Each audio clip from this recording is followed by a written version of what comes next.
अमिताज tasty रेसिपीमध्ये तुमचं खूप खूप स्वागत। आज मी तुमच्यासाठी घेऊन आली आहे उपवास स्पेशल बर्फी, रताळ्याची बर्फी किंवा रताळ्याची वडी।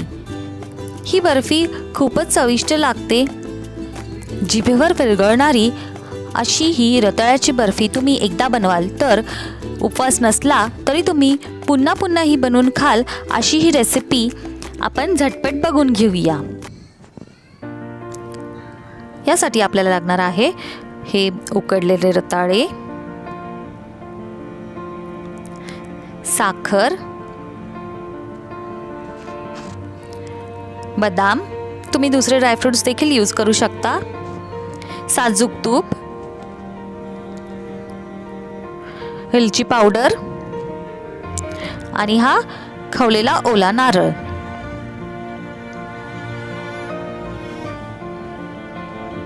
आता इथे आपल्याला जे उकडलेले रताळे आहेत त्यांची आपल्याला साल काढून घ्यायची आहे आणि त्यांना छान किसून घ्यायचं आहे आपल्याला अशा प्रकारे। असे मी यांना किसून घेतलं आहे। आता ह्याची कृती बघून घेऊया। इथे मी एक कढई गरम करायला ठेवली आहे। ही कढई तापल्यावरती आपण यामध्ये घालणार आहोत साजूक तूप,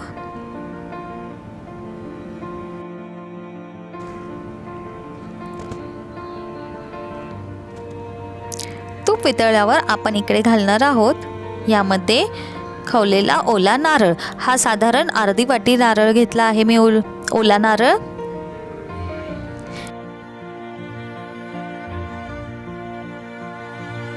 खवलेल्या ओल्या नारळाला आपल्याला ह्याच्यामध्ये परतून घ्यायचं आहे 2 ते 3 मिनिटांसाठी।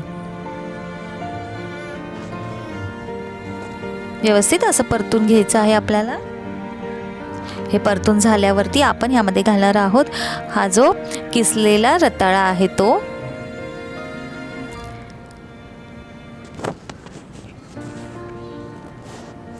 आता आपल्याला हे रताळे आणि ओल्या नारळाला आपल्याला व्यवस्थित असं मिक्स करून घ्यायचं आहे। थोडंसं आपल्याला हे ड्राय वाटत असेल तर आपण यामध्ये अजून थोडंसं तूप घालून घेऊया।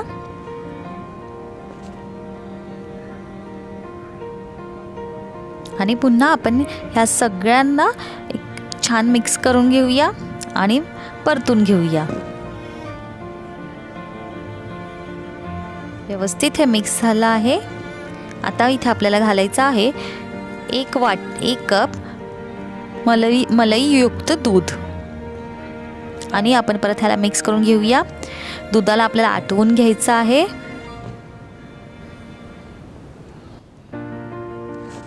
व्यवस्थित मिक्स करून घ्यायचं आहे आपल्याला।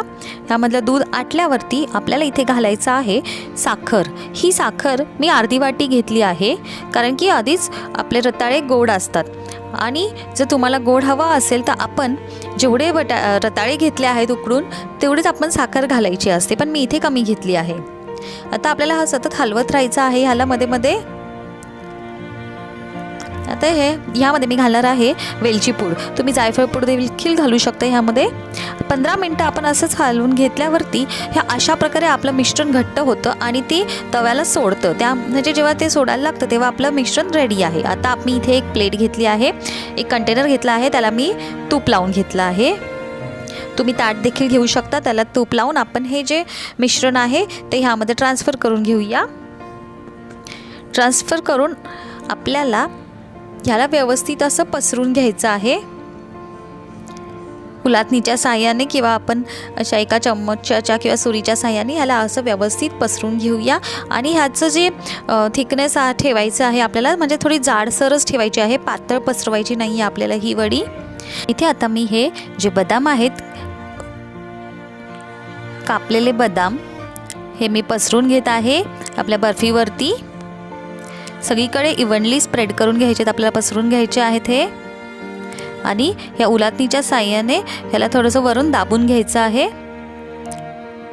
आता आपली बर्फी रेडी आहे। ही बर्फी आपण आता फ्रीजमध्ये ठेवणार आहोत 2 ते 3 तासासाठी, जेणेकरून ही बर्फी सेट होईल आपली। आता 2 ते 3 तासानंतर ही बर्फी आपली रेडी झाली आहे, तुम्ही पाहू शकता। ही व्यवस्थित सेट झाली आहे।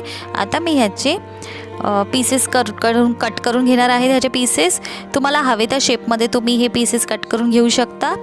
इथे मी स्क्वेअर शेपनी कट करून घेत आहे. अशा प्रकारे आपल्याला बर्फी कट करून घ्यायची आहे. तुम्ही बघू शकता ही आपली बर्फी रेडी झाली आहे.